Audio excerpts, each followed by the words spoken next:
James Wellness, thank you for stopping by today. I do appreciate it. I have Kenwood Vineyards. This is Jack London Vineyard Red Wine Blend, Sonoma Mountain, 2016 vintage. Stay tuned and I'll tell you all about this wine.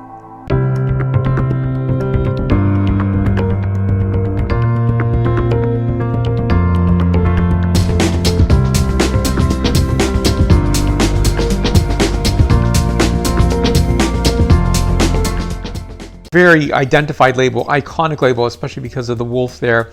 And to me, if I saw this on a shelf, I'd know it's Jack London Wines or Jack London Vineyard from Kenwood. So the most familiar is probably the Cabernet Sauvignon. They also do a Zinfandel and also a Merlot. Now this is a combination of Zinfandel, Merlot, and Syrah. Now let me show you the label up close. And very fond memories for me when I first moved here. I would look and pine at the black label Cabernet Sauvignon. And of course, you know, I just moved to the city and couldn't afford higher end or more expensive wines. Even by today's standards, these are not expensive wines. But of course, when you're younger, you move to a new place, you have a different income that can support your taste at that point. I definitely tasted the Jack London Vineyard Cabernet Sauvignon eventually and tasted quite a number of times.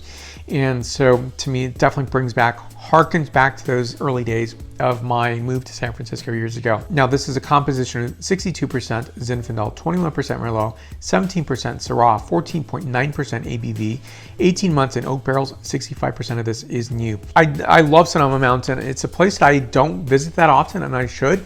In 2020, a year that it's just nobody's gonna ever forget or perhaps want to forget.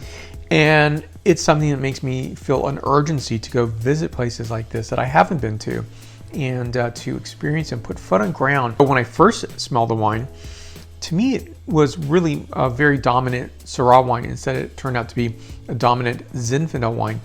Does that matter? Not necessarily, but it's those evocations that you get. Now I do think there's a distinction between the scent and the palate characterization.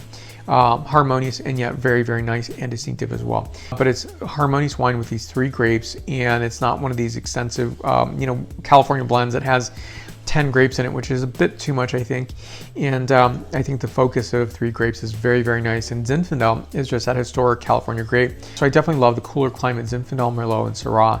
And I think it's a nice combination, good blend, especially for this region. So it definitely gets some hot days in summer, but ultimately has some coolness in the evening time. That's what makes this wine unique and memorable.